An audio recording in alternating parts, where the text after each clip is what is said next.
סליחה, כמה אתה משלם שכר דירה? 4,000, אבל זה לא כולל ארנונה וחשמל ומים. אוקיי, אפשר שתראו דירה שלך? לא בקטע. בואי איתי. אוקיי, תודה. את רואה? הקיר הזה מימי הורדוס. פה כבר 2,000 שנה. חסון. אתה חסון. ופה יש בעצם את הדירה המקסימה שלי. יש לי פה עוד קיר. חסון. עוד קיר. חסון. והקיר הכי אהוב עליי? החסון. וואו. וזה איזה וייב מגניב יש פה? ואת רואה זה השירותים. פה את מטילה את ממך. את רואה? פה, אם ממש תנסי, את יכולה לשבת על זה ולעשות... ופה, את רואה מה זה החור הזה? זה חרך ירי משנת רפפו. והמטרה שלו היה לראות בכל מיני דרוזים שניסו לפרוץ למעיין טלמון, כמה מהם גרק 2 דקות ממני. וואו.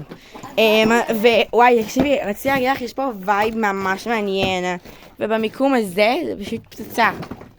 כן, הבית אמנם קצת... איפה החדר שינה אבל? אוקיי, זה החדר שינה. יש פה מיטה בסגנון טבעי, אתם רואים? פה יש אבנים לזכר יעקב אבינו. ופה יש קוצים לזכר זה שיהיה לי כואב, ואני אגיד לבעל דירה שיקנה לי מזרן, כי אם לא אני אעזוב את הדירה שלי. וואו, איזה סיפור מעורר השראה. נכון. את רואה, כל פינות הדירה אהובות עליי באופן שווה. נורא אני יפה בעיקר בו. אבל אוהבת את חסון. איפה חסון? חסון. וואו, חסון הוא פשוט... חסון. וואו. תראו, גם חסון. רואים את ההשקעה שנבנתה. אתה רואה איזה חוט חשמל? כי הבעלים שלי מטומטם. והוא שכח לחבר את החשמל, בגלל זה אני משלמת רק 4,000. אז אין חשמל בעצם, את רוצה להגיד. מהמם. זה בעצם קיר טיפוס אתגרי. רואה? סליחה, אנחנו באמצע לצלם סרטון. למה אתה נכנס לבית? פיאנו? אדוני, אתה יכול לצאת בבקשה? אתה יכול לצאת בבקשה? למה אתה יוצא מפה? אנחנו באמצע סיור דורה. תחבו את הפנס. לא רוצה, אני לא מסכים. לא, תחבו את די, הפנס. זה האישיות שלו, ומה אתה בכלל פורץ לי לבית? How dare you? מאיפה אתה בבית? בוא תכיר את יאיר, חסון. תתכבד ושנייה. בוא תכיר את חסון. הנה חסון. הוא חסון. שלום אלתר.